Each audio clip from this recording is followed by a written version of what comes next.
Hello everyone, welcome to my channel. In this video हम Flamingo का chapter number second Lost Spring जो है उसको डिस्कस करने वाले हैं। और ये जो चैप्टर है आपका, it is written by Anees Jung ने इसको लिखा है। इनका जन्म रुड़कीला में हुआ था और इन्होंने अपना जो चाइल्डहुड है उसको हैदराबाद में स्पेंड किया था। ठीक है, तो इसका जो बेसिक थीम है वो मैं आपको बता देती हूँ। यहाँ पे जो आपकी पोएटेस हैं, इन्होंने क्या बताया है, इन्होंने यहाँ पे ये बताया है कि जो बच्चे स्लम एरियाज़ में रहते हैं या ऐसे बच्चे जो चाइल्ड लेबर करते हैं, तो 2-3 इंसिडेंट वो हमें यहाँ पे चैप्टर में बताएंगी कि उन्होंने पूरी कोशिश करी कि वो ये सब चीज़ें ख़त्म हो जाएं। चाइल्ड लेबर जो है वो अच्छा तो होता नहीं है, तो उसके अगेंस्ट में, अगेंस्ट तो नहीं बोलेंगे बट हाँ, उन्होंने बच्चों को समझा, बच्चों को देखा कि हाँ वो कैसा फील करते हैं उस जगह पे जहाँ पे वो काम करते हैं एज ए चाइल्ड। तो यहाँ पे देखते हैं और क्या बताया गया इन्होंने। इनकी एजुकेशन हैदराबाद में हुई थी, यूएसए में भी हुई है इनकी एजुकेशन। उनके पेरेंट्स राइटर्स थे। अनीस जंग ने अपना career as a writer start किया इंडिया में, और एडिटर है और एज ए कॉलमनिस्ट भी इन्होंने काम किया है अलग अलग न्यूज़पेपर्स के लिए, इंडिया में भी और अब्रॉड में भी। तो यहाँ पे उनकी बुक है जिसका टाइटल है Lost Spring, stories of stolen childhood. तो उसी का एक छोटा सा पार्ट जो है वो यहाँ पे इस पोएम के अंदर लिया गया है। ठीक है, तो मैंने जैसा आपको बताया कि यहाँ पे पॉवर्टी को और जो ट्रेडिशंस कस्टम्स चले हुए आ रहे हैं कि ये सब चीज़ें ऐसे ही होती हैं, तो वो उनको बहुत ज़्यादा क्रिटिसाइज़ करती हैं यहाँ पे, क्योंकि वो बच्चों की लाइफ को एक्सप्लॉइट करते हैं। तो चलिए स्टार्ट करते हैं। Sometimes I find a rupee in the garbage. Why do you do this? I ask Sahib, whom I encounter every morning, scrounging for gold in the garbage dumps of my neighborhood. Sahib left his home long ago, she said amidst the green fields of Dhaka. His home is not even a distant memory. There were many storms that swept away their fields and homes. His mother tells him uh, that is why they left looking for gold in the big city where he now lives. I have nothing else to do, he mutters looking away. अब देखो यहाँ पे लिखा है कि आई, तो आई यहाँ पे नरेटर के लिए यूज़ किया है क्योंकि वही बात कर रहे हैं यहाँ पे। तो इस वर्ड मीनिंग देख लेते हैं एक बार। स्क्राउचिंग का मतलब होता है किसी चीज़ को ऐसे ढूंढना। एमिट्स का मतलब होता है बीच में, बहुत सारी चीज़ों की किसी की चीज़ के बीच में। तो यहाँ पे जो नैरेटर हैं यानी कि जो आपकी अनीस जंग है, वो एक बच्चे से बात कर रही हैं। एक यंग रैग पिकर बच्चा है जिसका नाम यहाँ पे साहिब है। तो वो हर सुबह उसको देखती हैं कि वो क्या करता है, वो उस गार्बेज वाली जगह पे जाता है वहाँ पे, है ना, और वहाँ पे कुछ ना कुछ ढूंढने की कोशिश करता है। कुछ ढूंढता होगा वहाँ पे, और क्या ढूंढता है यहाँ पे, वो गोल्ड बोल रहा है कि मैं गोल्ड ढूंढता हूँ यहाँ पे। उससे पूछा कि भाई तुम क्या करते हो, तो वो क्या करता है वहाँ पे, वो कहता है कि भाई मैं यहाँ पे गोल्ड ढूंढता रहता हूँ। ठीक है, अब साहिब ने अपना घर जो है वो बहुत टाइम पहले ही छोड़ दिया था। क्यों छोड़ दिया था? अब गोल्ड यहाँ पे क्यों यूज़ किया इन्होंने, क्योंकि देखो गोल्ड बहुत प्रीशियस है ना। तो एक्चुअल में से गोल्ड तो मिलेगा नहीं, पर अगर उसे 1-2 सिक्के भी वहाँ पे मिल जाएंगे तो वो उसके लिए क्या होंगे, उसके लिए गोल्ड ही होंगे।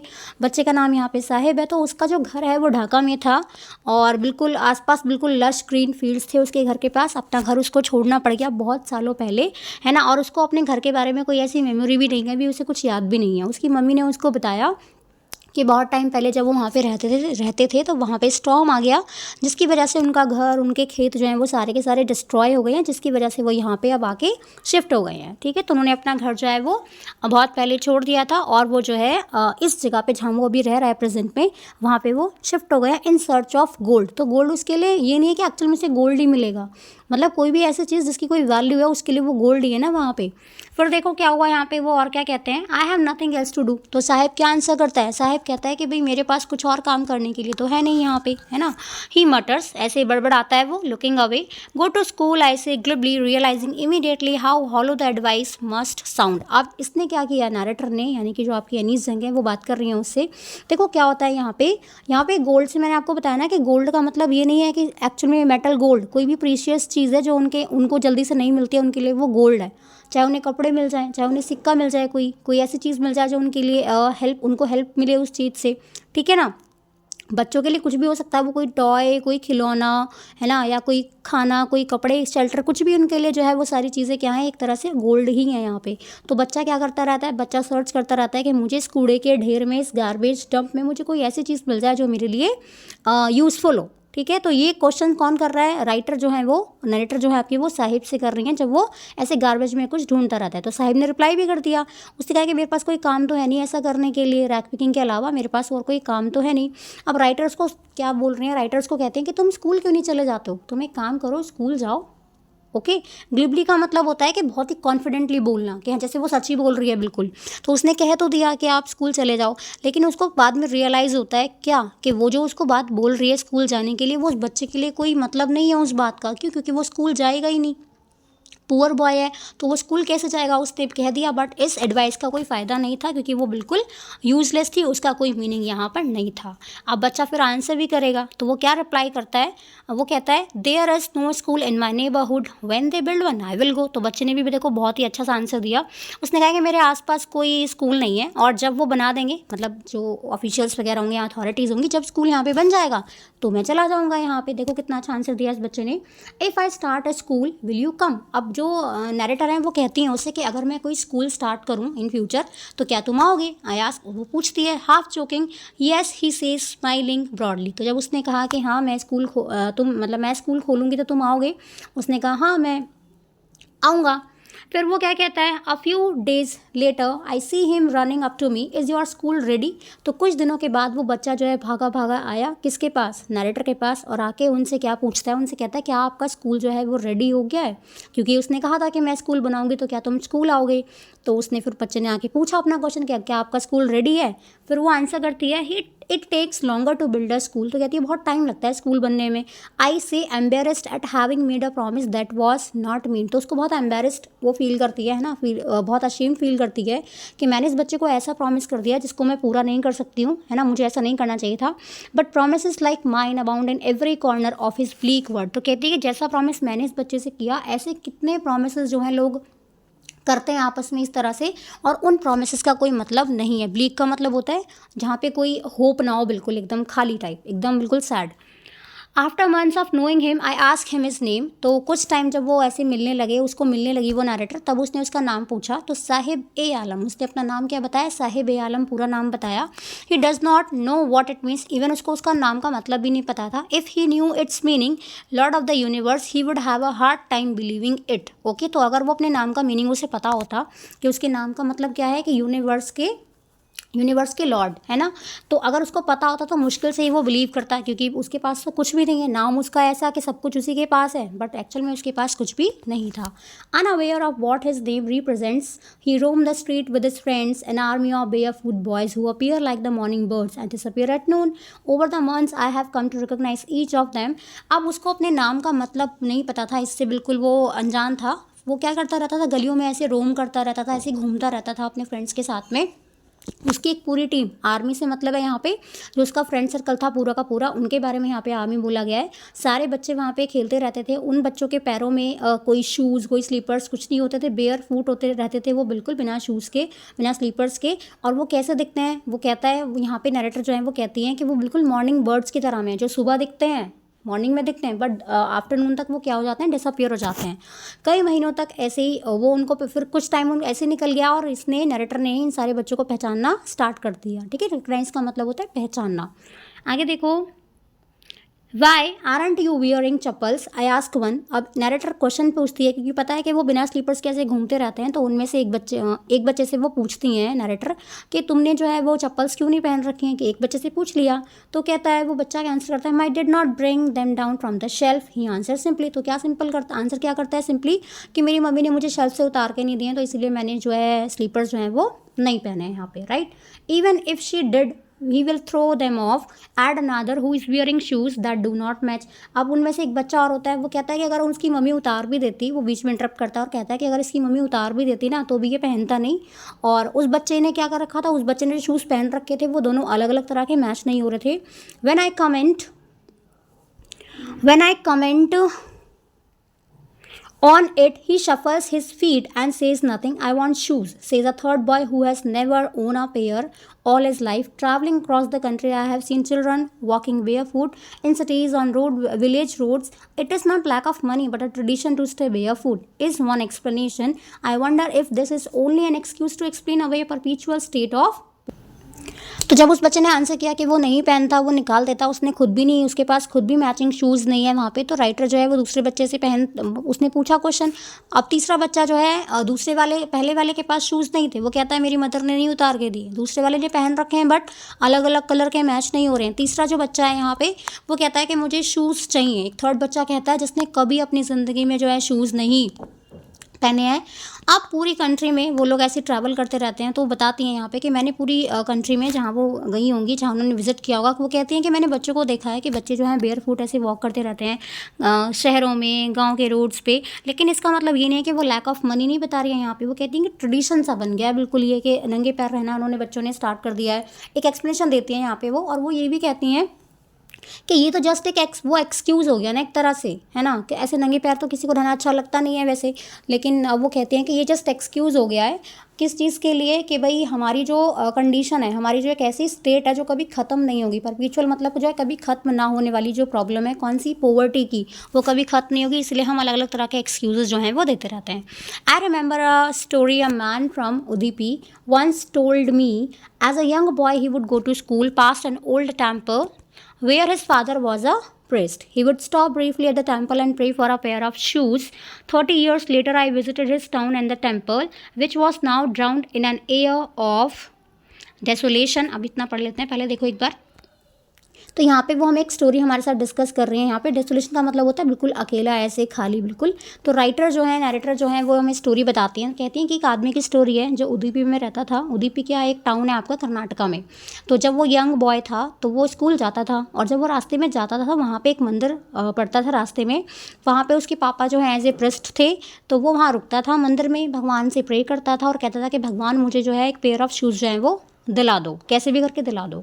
30 ईयर्स के बाद राइटर जो है वहाँ पे दोबारा से विज़िट करती हैं उस टाउन में, उस टेम्पल में। अब आगे पढ़ते हैं, यहाँ पे देखो। अब ये जो प्लेस था ना वो पहले जैसा नहीं है, बिल्कुल ड्राउंड हो चुका है, बिल्कुल यहाँ पे कुछ भी नहीं है, खाली है सारी चीज़ें यहाँ पे। डेसोलेशन है, बिल्कुल बिल्कुल खाली है वहाँ पे। In the backyard where live the new priest, there were red and white plastic chairs. A young boy dressed in a grey uniform wearing socks and shoes arrived panting and threw his school bag on the folding bed. Looking at the boy, I remembered the prayer another boy had made to the goddess when he had finally got a pair of shoes. Let me never lose them, the goddess had granted his prayer. Young boys like the son of the priest now wore shoes, but many others like the rag pickers in my neighborhood remain shoeless. अब देखो वो क्या कहती है यहाँ पे जो narrator है। अब क्योंकि वो जगह बदल गई है सारी, अब जगह जो है वो काफ़ी चेंज हो गई है, लगभग खाली थी। नया प्रिस्ट जो है वो बैकयार्ड में रहता था टेंपल के। प्लास्टिक के चेयर्स हैं वहाँ पे रेड और वाइट कलर की। एक यंग बच्चा वहाँ पे आया भागता हुआ, है ना, उसको सांस चढ़ रहा था, बिल्कुल बहुत जल्दी सांस ले रहा था। वो जब भागते रहते हैं तो थक जाते हैं ना, ऐसा कर रहा था वो बच्चा वहाँ पे, भागा भागा आया। उसके कंधों पे बैग था उसके स्कूल का, उसने ग्रे कलर की स्कूल यूनिफॉर्म पहन रखी थी, सॉक्स शूज़ सब पहन रखे हैं। फटाफट उसने अपना बैग उतारा और उसने ऐसे बेड पर उसको फेंक दिया और भाग गया वहाँ से।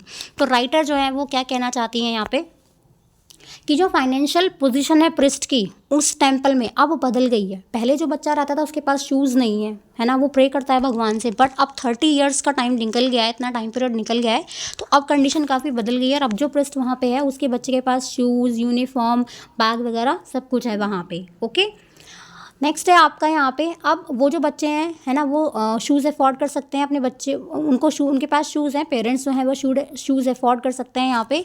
तो अब यहाँ पे वो क्या बताती हैं हमें आगे, वो बताती हैं एक बच्चे के बारे में जिसको पेयर ऑफ शूज़ मिल जाते हैं। उसने भगवान से प्रे किया, गॉडेस से प्रे किया कि मेरे जो शूज़ हैं ना ये कभी भी ना खोए मुझसे, जो मुझे अब मिल गए हैं। तो गॉडेस ने क्या किया, गॉडेस ने उसकी विश को पूरा कर दिया, ठीक है। और वो जो बच्चा है वो अपने शूज़ कभी खोना नहीं चाहता था।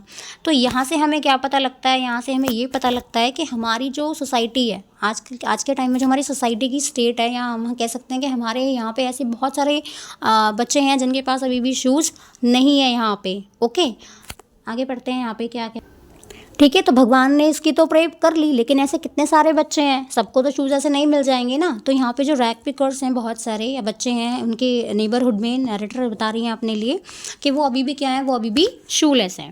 माई acquaintance with the barefoot rag pickers leads me to Seemapuri, a place on periphery of Delhi yet miles away from it. Metaphorically, those who live here are squatters who came from Bangladesh back in 1971.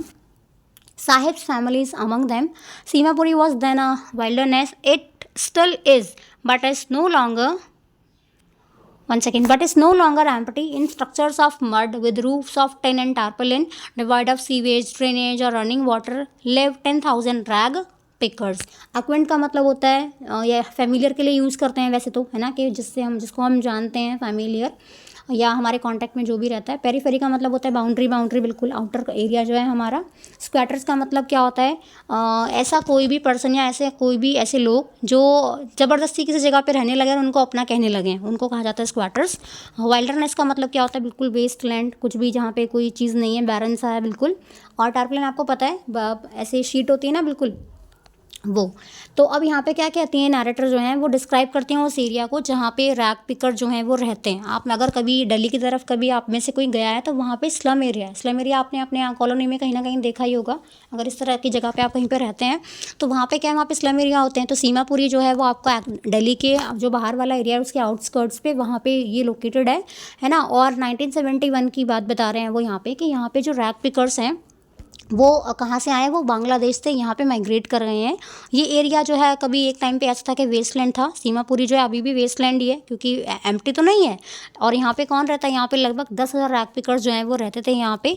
और उनके जो घर हैं वो properly बने हुए नहीं होते थे मिट्टी के. उनकी जो रूफ्स हैं वो ऐसे कंक्रीट वाली नहीं होती थी, आरसीसी की नहीं होती थी, प्लास्टिक मटेरियल वगैरह से बनी होती थी. शीट होती थी आपकी टारपालिन, उससे बनी होती थी. यहाँ पे कोई सीवेज का प्रॉपर कोई अरेंजमेंट नहीं था, ड्रेनेज का कोई अरेंजमेंट नहीं था. और रनिंग वाटर जो है फैसिलिटी वो भी वहाँ पे नहीं थी कुछ भी सीमापुरी में. वो ऐसी कंडीशंस में रहते थे जो बहुत ज़्यादा अनहाइजेनिक है, बिल्कुल भी सेफ़ नहीं है, हेल्थ ख़राब हो सकती है बिल्कुल वहाँ पे. तो बिल्कुल वेस्टलैंड है यहाँ पे. जो गार्बेज है पूरी सिटी का उसको कलेक्ट किया जाता है. और यहाँ के जो लोग हैं उन्होंने अपनी लाइफ को ऐसे ही रहना यहाँ पे स्टार्ट कर दिया, इलीगली तरीके से यहाँ पे रह रहे हैं, है ना. और अपना जो है उसको अपनी जगह बता रहे हैं यहाँ पे. नेक्स्ट देखते हैं यहाँ पे फिर क्या हुआ. They have lived here for more than 30 years without an identity, without permits, but with ration cards that get their names on voters list and enable them to buy grain. Food is more important for survival than identity. If at the end of the day we can feed our families and go to bed without an aching stomach, we would rather live here than in the fields that gave us no grain, say a group of women in tattered saris when I asked them why they left their beautiful land of green fields and rivers. अब देखो वो क्या बताती हैं यहाँ पे. तो ये हमें सारी कंडीशन बता रही है यहाँ पे. तो रैग पिकर जो हैं वो यहाँ पे इलीगल तरीके से रह रहे हैं सीमापुरी में. लगभग 30 ईयर से वो रहते हुए आ रहे हैं. जगह को उन्होंने घेर लिया है. यहाँ पे गवर्नमेंट की कोई परमिशन कुछ भी नहीं है. यहाँ पे जो पॉलिटिशियंस हैं उन्होंने क्या किया होगा, उनको हेल्प कर दिया होगा, थोड़ा सा राशन कार्ड वगैरह बनवा दिए उनके, ताकि उनको वोटिंग में हेल्प मिल जाए, आइडेंटिटी कार्ड बन जाए उनके. तो जिससे वो अपना जो है खाने के जो सर्वाइवल है, जो उनका अर्निंग सोर्स है, थोड़ा सा अर्निंग सोर्स तो उनके पास नहीं है लेकिन राशन कार्ड से उनको थोड़ा खाना मिल जाता है और अपनी फैमिली को फीड करने में वो जो है एबल हो जाते हैं, कैपेबल रहते हैं इस तरह से. राइटर और क्या कहते हैं यहाँ पे कि वहाँ पे जो विमेन है ना, उन्होंने जो साड़ीज़ पहन रखी हैं, जो साड़ी पहन रखी हैं वो अच्छी कंडीशन में नहीं है, फटी हुई साड़ियाँ हैं. तो वो उनसे पूछते हैं कि आपने अपना जो होम टाउन था ढाका उसको क्यों छोड़ दिया. ओके, क्योंकि खाना ये नहीं है उनके लिए, ये नहीं था उनके लिए जो है मेन इंपॉर्टेंट बात क्या थी, खाना ज़्यादा इंपॉर्टेंट है उनके लिए. आइडेंटिटी है या नहीं है कोई मतलब नहीं है, बट उन्हें खाना चाहिए यहाँ पे. अगर हम लास्ट में पूरे दिन ख़त्म होने के बाद अगर हम अपनी फैमिलीज़ को खाना खिला देते हैं और हम सोने चले जाते हैं बिना पेट दर्द के कि हाँ हमने खाना खा लिया है, तो हाँ ठीक है, हम ठीक है ना. एक विमेन जो है वहाँ पे वो कहती है जिसकी साड़ी फटी हुई है, टैटर्ड स्टेट में है बिल्कुल. अब देखते हैं आगे फिर वो क्या कहते हैं. और wherever they find food, they pitch their tents that become transit home. Children grow up in them becoming partners in survival, and survival in Simapuri means rag picking. Through the years, it has acquired the proportions of a fine art. Garbage to them is gold. It is their daily bread, a roof over their heads, even if it is a leaking roof, but for a child, it is even मोर. अब देखो वो और क्या कह रही हैं यहाँ पे. वो कहते हैं कि जो लोग अब ये लोग क्या करते हैं, है ना, जो रैग पिकर्स हैं या जो स्लम एरियाज़ में रहते हैं, वो एक्चुअल में क्या है कि वो ट्रैवल करते रहते हैं खाने की सर्च में. जहाँ उनको अच्छी चीज़ें मिल गई वहाँ पे वो सेटल हो जाएंगे, अपना टेम्प्रेरी घर जो है वहाँ पे वो बना लेंगे. बच्चे जो है वहीं पे ग्रो होते रहते हैं. बड़ों के जो सीमापुरी में लोग रहते हैं उनके लिए सर्वाइवल का मीन्स क्या है, कोई काम तो ऐसा है नहीं, उनके पास एक ही काम है रैग पिकिंग का. कई सालों से उस काम को करते हुए आ रहे हैं. जो है अपना क्या करते हैं, जो भी उनके पास घर है जो अच्छी कंडीशन में नहीं है उसमें वो रहते हैं सारे. अपने घर को जो है अच्छे से रूफ़ को कवर करके रखते हैं वो टारप्लिन वगैरह से. उनको बहुत अच्छे से कवर हो, मतलब वैसे तो कंक्रीट वाला घर होता नहीं है वहाँ पे, ठीक है, लेकिन जितना प्रोटेक्शन वो दे सकते हैं अपने घर को उतना वो यहाँ पे देते हैं. तो यहाँ पे जो रैग पिकर्स हैं उनके लिए जो गोल्ड है ना, या उनके लिए जो गार्बेज है वो क्या है, गोल्ड है. वो वैल्यूएबल है उनके लिए बहुत ज़्यादा। इनकी फैमिली जो है वो क्या करती रहती है, लोग क्या करते हैं रैकपिकिंग में, जो गार्बेज डंप है उनमें सर्च तो करते रहते हैं कि उनको कोई ऐसी चीज़ मिल जाए जिससे वो जो है उनको उस चीज़ को बेच दे और उनको उससे खाने का जो भी चीज़ें हैं वो ले सकते हैं वहाँ पे। यही तो मीन्स है उनका सिंपल सा। तो बच्चों के लिए जो वहाँ पे ये था गार्बेज जो था वो बहुत ज़्यादा खुश रहते थे उसमें, है ना। उनके लिए सर्वाइवल के मीन से कहीं ज़्यादा वो वैल्यू समझते थे अपने लिए इस गार्बेज की। I sometimes find a rupee, even a 10 rupee note, Sahib says, his eyes lighting up. When you can find a silver coin in a heap of garbage, you don't stop scrounging, for there is a hope of finding more. It seems that for children, garbage has a meaning different from what it means to their parents. For the children, it is wrapped in wonder. For the elders it is a means of survival. अब साहिब जो है वो बहुत खुश था, है ना, क्या कहते हुए कि कभी कभी अगर उसे 1 रुपया मिल जाता था या कभी 10 रुपये का नोट मिल जाता था डंप में, तो वो सोचता था कि मुझे कुछ और मिलेगा। उसको ये होप रहती थी कि कुछ और मिलेगा। तो वो सोचता था कि मैं सिल्वर कॉइन ढूंढने की कोशिश करता हूँ, क्या पता मुझे मिल जाए, और लगातार वो उसमें ढूंढता रहता था। बच्चों के लिए जो गार्बेज डंप है वो ये है कि वो अपने ड्रीम्स को पूरा करने के लिए समझते हैं कि हाँ हमें कुछ अच्छी चीज़ मिल जाएगी, है ना, हमें कुछ कॉइन मिल जाएगा, इस तरह से कोई वैल्यूएबल चीज़ मिल जाएगी। लेकिन पेरेंट्स के लिए इसका मीनिंग बिल्कुल उल्टा था। पेरेंट्स के लिए वो क्या था, पेरेंट्स के लिए वो सर्वाइवल का मीन्स था, जिससे वो खाना, जो बेसिक नीड है हमारी, फूड, शेल्टर, क्लॉथिंग, वो उनको मिल सकती थी।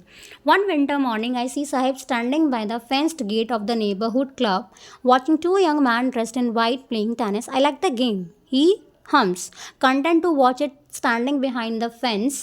I go inside when no one is around, he admits.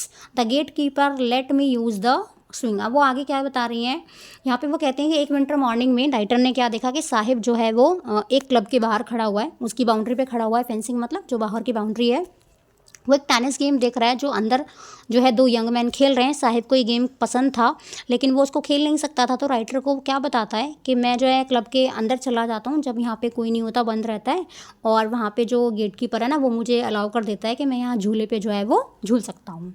आगे देखो फिर यहाँ पे क्या बताता है वो, Saheb too is wearing tennis shoes that look strange over his discoloured shirt and shorts, someone gave them to me. He says in the manner of an explanation the fact that they are discarded shoes of some rich boy who perhaps refused to wear them because of a hole in one of them does not bother him. For one who has walked barefoot, even shoes with a hole is a dream come true. But the game he is watching so intently is out of his reach. अब देखो यहाँ पे वो क्या बताते हैं आगे। Writer ने देखा कि साहिब ने खुद टेनिस के शूज़ पहन रखे हैं लेकिन वो शूज़ ठीक नहीं है, उसकी ड्रेस से जो है वो मैच नहीं कर रहे हैं, कलर उनका फेड हो रहा है बिल्कुल।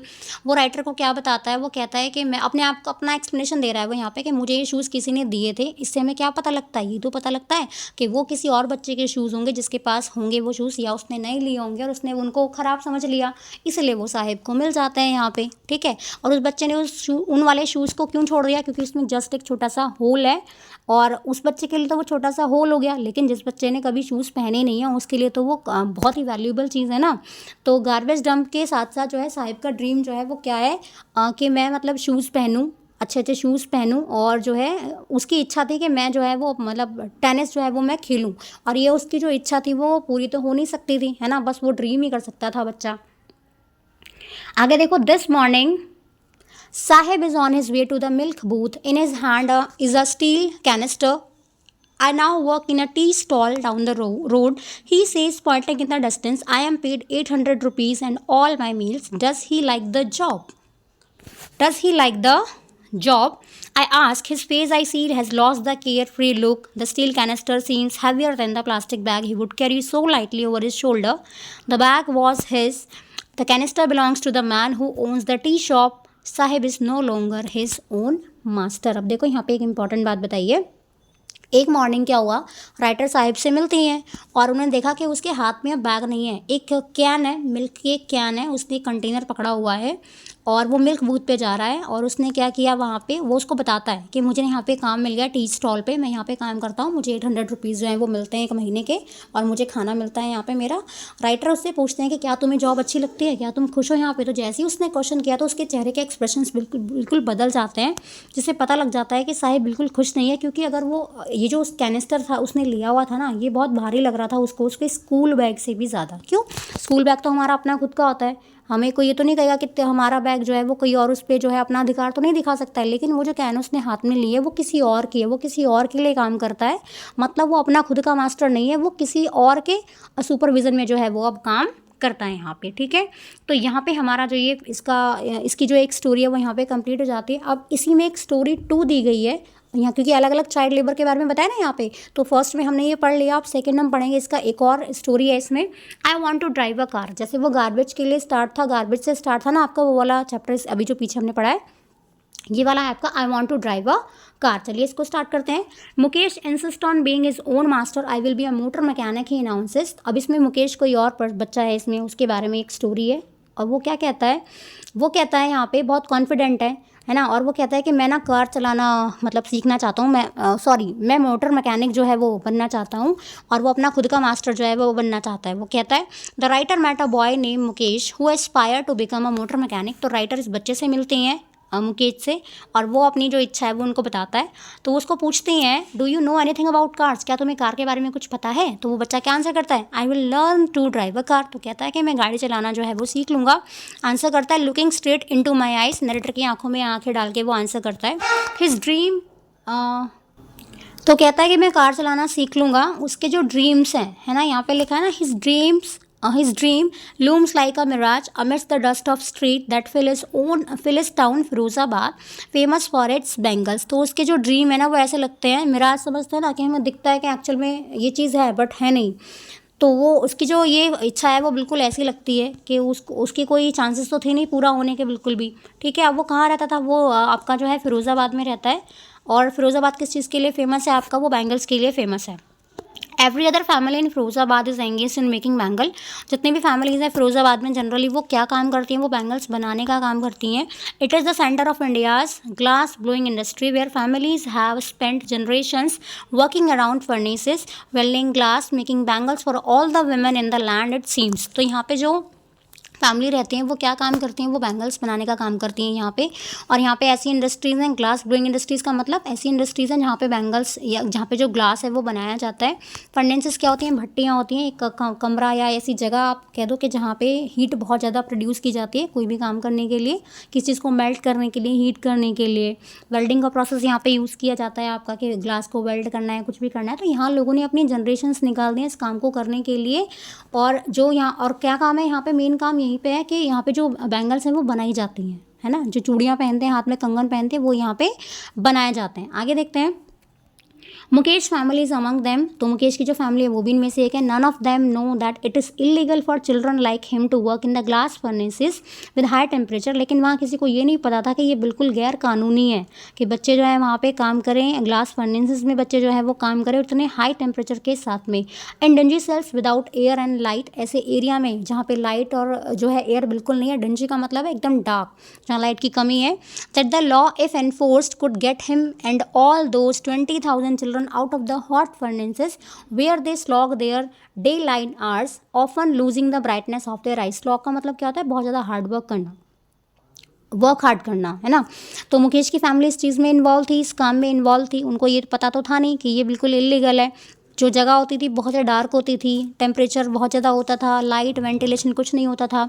तो राइटर को जो है ये महसूस हुआ, उनको रियलाइज़ हुआ कि अगर ऐसा कोई लॉ आ गया, इस तरह से कोई लॉ बन जाता है, तो लगभग ये सारे बच्चों को यहाँ से निकाला जा सकता है ना, इन ऐसी जगह से जहाँ पे उनको काम नहीं करना चाहिए, उनके लिए बिल्कुल अच्छा नहीं है। ज़बरदस्ती उनसे काम ही करवाया जा रहा है ना, यहाँ पे उनकी इच्छा नहीं फिर भी काम करना पड़ रहा है ना। और उनकी जो आई साइट है वो भी तो ख़राब हो सकती है ना, क्योंकि ये डिम लाइट है बिल्कुल, तो हो सकता है उनकी आई साइट जो है वो बिल्कुल ख़राब हो सकती है इतनी डिम लाइट में काम करने से यहाँ पे।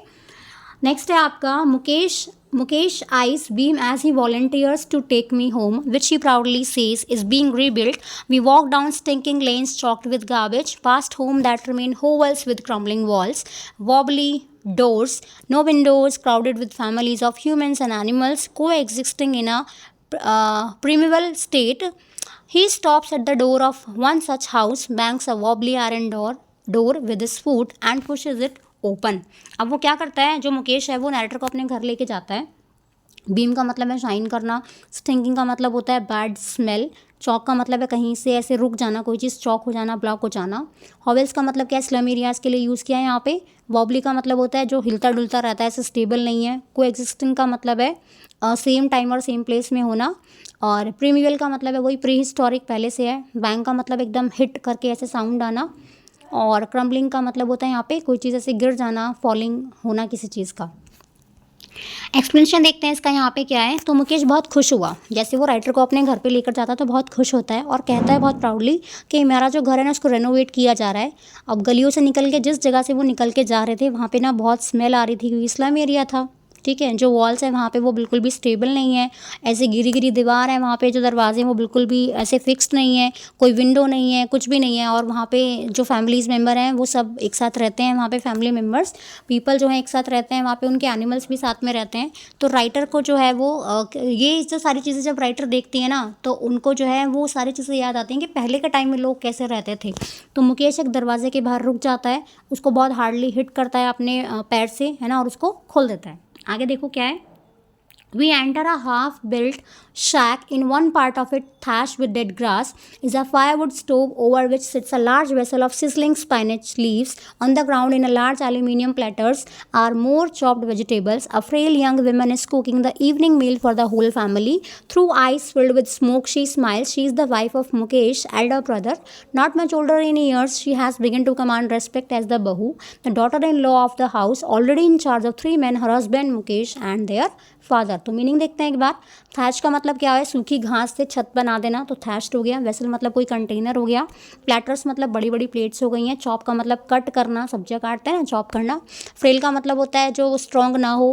कमांड रिस्पेक्ट का मतलब क्या है कि बहुत ही रिस्पेक्टेड है वो। और क्या है यहाँ पे, सिजलिंग का भी है। सिजलिंग का मतलब क्या होता है, जब हम खाना बनाते हैं, कोई फ्राई करते हैं कोई भी चीज़, है ना, या कुक करते हैं तो एक हिस का साउंड आने लगता है वहाँ पे। और शैक का मतलब क्या होता है, ऐसी झोंपड़ी, ऐसी हट जो मतलब रफली बनी हुई है, बहुत अच्छे से जो है वो आपकी नहीं बनी हुई है। यहाँ पे जहाँ पे मुकेश रहता है उसका घर जो है वो बहुत अच्छे से बना हुआ नहीं है, हाफली कंस्ट्रक्टेड है। वहाँ पे उसका जो घर है, एक कॉर्नर में फायरवुड स्टोव है जिसको ग्रास से और वैसे बनाया गया है जैसे पहले टाइम में होता था। और इस पर एक बर्तन रखा हुआ है जिसमें पालक की जो पत्तियाँ हैं उनको रखा हुआ है। और जो ज़मीन है वहाँ पे बड़ी बड़ी प्लेट्स हैं जिसमें कटी हुई सब्जियाँ रखी हुई हैं। एक पतली सी यंग विमेन है जो सारी फैमिली के लिए खाना बना रही है ना। उसकी आँख जो है वो बिल्कुल धुएं में भर गई हैं। भाई अगर हम ऐसे खाना बनाएंगे, ऐसे लकड़ियों में खाना बनाएंगे तो धुआं निकलेगा ना वहाँ से, स्मोक से, तो उसकी आँखें जो है वो बिल्कुल धुएं से भरी हुई लग रही हैं ऐसे। और लेकिन वो फिर भी जो है बहुत ज़्यादा खुश है। एक्चुअल में कौन है वो लेडी, जो है वो इसका, ये जो मुकेश है उसके बड़े भाई की वाइफ है। और वो ज़्यादा बड़ी भी नहीं है ना, मुकेश से बहुत बड़ी भी नहीं है, लेकिन वो बहुत रिस्पॉन्सिबल पर्सन है फैमिली के लिए। क्यों? क्योंकि सारी रिस्पेक्ट, जो सारी जिम्मेदारियाँ है वो लड़की पे, लेडी पे है। वो घर की बहू है, डॉटर इन लॉ है, जिसके पास क्या रिस्पॉन्सिबिलिटी है कि उसको इन तीनों का ख्याल रखना है, खाना देना है टाइम पे प्रॉपर, है ना। तो ये जो मुकेश है उसकी ज़िम्मेदारी, उसके हस्बैंड की, और उनके जो फादर इन लॉ हैं उनकी जो है खाने की ज़िम्मेदारी उस लेडी की यहाँ पे। आगे देखते हैं यहाँ पे फिर वो क्या कहते हैं। और when the older man enters, she gently withdraws behind the broken wall and brings her wheel closer to her face. As custom demands, daughter-in-laws must wheel their face before male elders. In this case, the elder is an impoverished bangle maker. Despite long years of hard labor, first as a tailor, then a bangle maker, he has to fail to renovate a house, send his 2 sons to school. All he has managed to do is teach them what he knows, the art of making bangles. अब देखो यहाँ पे क्या है कि एक custom है, अभी भी है काफ़ी जगह पे। तो ये कस्टम क्या है कि अब जैसे मुकेश के पापा घर में एंटर करेंगे, है ना, या कोई भी बड़ा एल्डर कोई भी घर में एंटर करेगा, कोई मेल एंटर करेगा घर में, तो जो घर की बहू होती है, क्या रिवाज है कि उसको अपना चेहरा जो है वो कवर करना होगा, है ना, घूंघट के नीचे उसको अपना चेहरा रखना होगा। और ये ट्रेडिशन है बहुओं के लिए कि उनको अपना चेहरा छिपा के रखना है। और जो एल्डर थे यहाँ पे जो घर में आए हैं वो कौन थे, एक पुअर बैंगल मेकर है। मतलब इसके जो फादर है वो क्या है, एक बैंगल मेकर है। उन्होंने पूरी ज़िंदगी जो है बहुत हार्डवर्क किया पूरा। पहले एज ए टेलर काम किया, उसके बाद वो एज ए बैंगल मेकर काम कर रहे हैं, लेकिन फिर भी वो अपने घर को जो है अभी तक रेनोवेट नहीं करा पाए हैं। अपने बच्चों को स्कूल्स जो है नहीं भेज पाए हैं। वो अगर वो बच्चों को कुछ सिखा पाए हैं तो बस वो यही स्किल्स सिखा पाए हैं जो उनको आती है, यानी कि बैंगल मेकिंग वाली जो स्किल है वो बच्चों को अपने सिखा पाए हैं। आगे देखो फिर वो क्या कहते हैं। और इट इज़ हिज करम, his destiny, says Mukesh grandmother, who has watched her own husband go blind with the dust from polishing the glass of bangles. Can a God given lineage ever be broken? She implies born in the caste of bangle maker. They have seen nothing. One second. They have seen nothing but bangles in the house, in the yard, in every other house. Every other yard every street in Firozabad. तो यहाँ पे जो मुकेश की grand mother है वो अपनी बात को एक्सप्लेन करती हैं, है ना। वो क्या कहती हैं कि ये तो हमारी किस्मत है ना, हमारी किस्मत में ये बैंगल्स बनाना, क्योंकि हमारा फैमिली का प्रोफेशन है ये। उनके जो हस्बैंड थे वो यही काम करते रहते थे। उन्होंने देखा है अपने हस्बैंड की आंखों की जो रोशनी है उसको कम होते हुए फाइनली ब्लाइंड हो जाते हैं डस्ट की वजह से, क्योंकि जब ग्लास बैंगल को पॉलिश करते हैं तो उसमें से स्मोक, इसमें से जो डस्ट पार्टिकल्स है वो निकलते होंगे, या ग्लास के जो पार्टिकल्स है वो भी निकलते होंगे, तो आंखों में लगते होंगे, जिसकी वजह से वो ब्लाइंड हो गए हैं। और वो क्या कहते हैं कि उनकी जो फैमिली है उनको ये जो आर्ट मिली है ना बैंगल बनाने की, वो भगवान से मिली है। और ये तो उनकी फैमिली में ही है ना, जनरेशन टू जनरेशन यही काम होता आ रहा है, और उनको यही जो ट्रेडिशन है उसको वो फॉलो करते हुए अभी तक आ रहे हैं फिरोज़ाबाद में। Spirals of Spirals of Bengal, sunny, gold, paddy green, royal blue, pink, purple, every color born out of the 7 colors of the rainbow, lie in mounds in unkept yards, are piled on 4-wheel handcarts pushed by young men along the narrow lanes of the shanty town, and in dark hutments next to lines of flames of flickering oil lamps sit boys and girls with their fathers and mothers, welding pieces of colored glass into circles of bangles. Their eyes are more adjusted to the dark than to the light outside. That is why they often end up losing their eyesight before they become adults. अब उनकी जो वो कहती है कि हम जहाँ पे हमारा जन्म हुआ है ना, जिस कास्ट में हमारा जन्म हुआ है, यानी कि जिस ट्रेडिशन को हम फॉलो करते हुए आ रहे हैं वो हमारा प्रोफेशन ही है, और उसे हमें फॉलो करना है, बैंगल मेकिंग वाला। और उन सब की जो लाइफ है ना वो इसी में निकल गई है, बैंगल बनाने में ही निकल गई है। हर जगह पे है, कहीं भी देख लो आप, हर घर घर में वहाँ पे यही काम होता है। अलग अलग कलर्स की जो बैंगल्स है वहाँ पे वो बनती हैं, चाहे गोल्ड हो, ग्रीन हो, ब्लू, पिंक, पर्पल, कोई भी कलर हो, वहाँ बैंगल्स ही बैंगल्स है सारे में। जैसे रेनबो में 7 कलर्स मिलते हैं ना, ऐसे वो सारी बैंगल्स हैं यहाँ पे।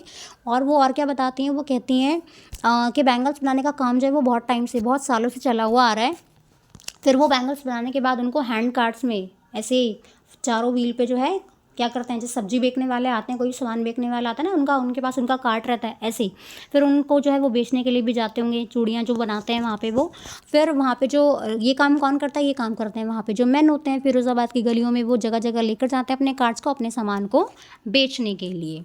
फिर और क्या बताया यहाँ पे, देखो यहाँ पे बताती हैं राइटर जो है वो कहती हैं कि ये इन्वायरमेंट जो है ना वहाँ का, वो इन्वायरमेंट बता रही है वहाँ का कि कंडीशन कैसी है वहाँ पे। तो जो बैंगल मेकर्स हैं वो इसी काम में लगे हुए हैं, चूड़ियाँ बनाने में। और उनकी जो हट है उनमें प्रॉपर रोशनी भी नहीं है, छोटी छोटी हैं। बच्चे जो हैं आप उसमें ऑयल लैंप हैं, जैसे पहले लाइट वगैरह नहीं होती थी तो ऑयल लैंप वगैरह जलाते थे, तो उनकी फ्लेम बहुत ज़्यादा तो होती नहीं है, ओके, बहुत डिम रहते हैं। वो भी अपने पेरेंट्स के साथ में बैठे हुए हैं और जो है बैंगल्स बनाने का काम सीख रहे हैं, बैंगल्स बनाते हैं अपने पेरेंट्स के साथ में। बहुत टाइम लगाते हैं वहाँ पे, इतने डार्क जोन में जो है वो इतना टाइम बिताते हैं बिना लाइट के। लाइट तो रहती है बट डिम रहती है, तो उनकी जो आँखें हैं वो भी क्या हो सकती हैं, ख़राब तो हो सकती है ना। उनमें से बहुत सारे ऐसे होते हैं जिनकी जो आई साइट है वो ख़त्म नहीं, मतलब कम हो जाती है, वीक हो जाती है जब तक कि वो बड़े हो पाते हैं, इसी वजह से, क्योंकि वो जो काम करते हैं ना उससे इनकी आँखों पर बहुत ज़्यादा इम्पैक्ट पड़ता है। Savita, young girl in a drab pink dress, sits alongside an elderly woman soldering pieces of glass as her hands move mechanically like the tongs of a machine. I wonder if she knows the sanctity of the bangles she helps make. It symbolizes an Indian woman सुहाग, auspiciousness in marriage. अब यहाँ पे क्या है, एक lady बैठी है, इसका नाम सविता है, उसकी जो ड्रेस है कलरलेस है, फेडेड पिंक कलर की ड्रेस पहन रखी है। एक एल्डरली वुमेन के पास में वो बैठी है और ग्लास जो बना रहे हैं ना, वो चूड़ियाँ जो बना रहे हैं, जो पीसीज हैं ग्लास के, उनको बैंगल्स बना रही है वहाँ पे। और उसके जो हाथ हैं वो मशीन की तरह चल रहे हैं, बिल्कुल बहुत तेज वो काम कर रही है। राइटर को सरप्राइज़ हुआ बहुत ज़्यादा, क्या कि वो जो सविता है ना, कि उसको पता है कि बैंगल जो है वो बहुत ज़्यादा प्योर मानी जाती हैं, है ना। क्यों? क्योंकि जो विमेन है जिसकी शादी हो जाती है वो पहनती है ना, बैंगल्स पहनती हैं, तो वो एक गुड साइन है विमेन का कि हाँ भाई इसका जो हस्बैंड है वो अभी है ना, एक अच्छा साइन है विमेंस की वाइफहुड का। यहाँ पे आगे देखते हैं फिर और क्या बताया यहाँ पे। It will dawn on her suddenly one day when her head is trapped with a red wheel, her hand dyed red with henna and red bangles rolled on to her wrist, she will then become a bride like the old women beside her who became one many years ago. तो यहाँ पे जो ये लड़की है ना, ये जो सविता है, ये अनमैरिड है ना, लेकिन जो वो काम कर रही है वो तो मैरिड है ना, क्योंकि वो तो काफ़ी एज हो गई है उनकी। तो वो उसको बताती हैं कि भाई इसके साथ भी ऐसा होगा, पक्की बात है कि इसकी भी कभी बड़ी होगी बिल्कुल, तो इसकी शादी होगी और इसको भी सारी इंपॉर्टेंस पता चलेगी कि जब इसकी शादी होगी तो इसको जो है एक रेड कलर की ड्रेस पहनाई जाएगी, उसके हाथों में मेहंदी लगाई जाएगी, रेड बैंगल्स इसको पहनाई जाएंगी, तो तब वो क्या हो जाएगी, तब वो ब्राइड बनेगी। तो जैसे ओल्ड वुमेन की शादी हुई थी पहले, तो वो याद कर रही है और वो बोल रही है कि इसकी शादी मतलब इसको भी इस चीज़ की इंपॉर्टेंस पता चलेगी, बैंगल्स की इंपॉर्टेंस जो है वो पता चलेगी। She still has bangles on her wrist but no light in her eyes. अभी भी उसने बैंगल्स पहन रखी हैं बट उसे उसका एक्चुअल मीनिंग नहीं पता है। और वो क्या कहते हैं आगे, एक वक्त शेर भर खाना भी नहीं खाया, she says in a voice trend of Joy. तो उसने एक स्टेटमेंट बोला ये वाला, है ना, एक वक्त शेर भर खाना भी नहीं खाया, मतलब कि एक टाइम, है ना, जब हम दिन में 3 बार खाना खाते हैं, कोई 4 बार भी खा सकता है, ब्रंच भी ले सकता है, तो वो कहते हैं कि एक टाइम का जो मील है वो भी प्रॉपर नहीं खा पाए हैं। थोड़ा सैड होके कहती है, she has not enjoyed even one full meal in her entire lifetime. तो कहते हैं कि पूरे जीवन में मैंने अपने अच्छे से, बहुत आराम से, तसल्ली से बिल्कुल खाना जो है वो मैं नहीं खा पाई हूँ। That is what she has reaped. Her husband an old man with the flowing beard says, I know nothing except bangles, all I have done is make a house for the family to live in. अब यहाँ पे elderly women जो है अपनी बात को बता रही है, क्योंकि इनका प्रोफेशन ही यहाँ पे क्या था, प्रोफेशन ही है यहाँ पे चूड़ियाँ बनाना।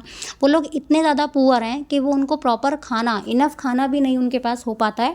वुमेन का जो हस्बैंड है वो क्या करता है, वो उसको बस चूड़ियाँ बनाने का काम आता है यहाँ पे। तो वो कहता है कि मैं कुछ भी नहीं कर पाया हूँ, मैं सिर्फ एक घर ही बना पाया हूँ अपनी फैमिली के लिए, जहाँ पे हम लोग जो है वो रहते हैं, और घर भी आज तक मैं रेनोवेट नहीं करा पाया हूँ।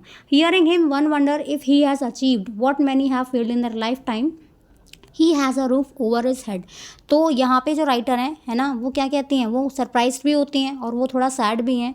क्यों? क्योंकि वो कहती हैं कि जो ओल्ड मैन ने जो अचीव कर लिया, उनके पास अपना घर तो है खुद का। कुछ लोग तो ऐसे भी जिनके पास अपना खुद का घर भी नहीं है, तो आप समझ सकते हैं कि जिनके पास घर नहीं है तो वो कैसा फील करते हैं। तो कहते हैं कि इन्होंने इतना तो अचीव कर लिया कि एटलीस्ट इनके पास अपना खुद का घर है, जहाँ पे अपनी फैमिली को ये आराम से रख सकते हैं। The cry of not having money to do anything except carry on the business of making bangles, not even enough to eat, rings in every home. The young man echoed the lament of their elders. Little has moved with time. It seems in Firozabad, years of mind-numbing toil have killed all initiative and the ability to dream. अब ये जो problem है ये बहुत ज़्यादा common है सारे घरों में। वहाँ पे प्रोफेशन ही है, वहाँ पे कोई और ऐसा काम नहीं है। वो लोग नहीं जानते थे कि जो बैंगल मेकिंग के अलावा कोई और काम है वो नहीं करना जानते थे, और इसीलिए उनके पास प्रॉपर ऐसा खाना, क्योंकि बैंगल्स में कोई इतना बड़ा प्रॉफिट या कुछ तो ऐसा होता नहीं है। यंग मैन जो हैं, जो इस प्रोफेशन में अभी एंटर हुए हैं, उनको भी यही कंप्लेन है बिल्कुल सेम, कि जैसे जैसे टाइम निकलता रहता है उनकी कंडीशन में कोई इंप्रूवमेंट आएगा नहीं, क्योंकि ऐसा कोई काम, अदर कोई काम नहीं करते हैं ना, वो साइड कोई वर्क कुछ भी नहीं करते हैं, और वो इतना हार्ड वर्क भी करते हैं, इतने सालों से वो इतना काम करते हुए आ रहे हैं, लेकिन फिर भी उनके पास जो है ये एबिलिटी नहीं है कि वो कुछ और एक्स्ट्रा कर सकें, या उस चीज़ के बारे में एटलीस्ट सोच भी सकें यहाँ पे, है ना। माइंड नंबिंग का मतलब होता है बोरिंग कुछ भी, लेमेंट का मतलब होता है सैड या कंप्लेन करना, टॉयल का मतलब होता है हार्ड वर्क करना।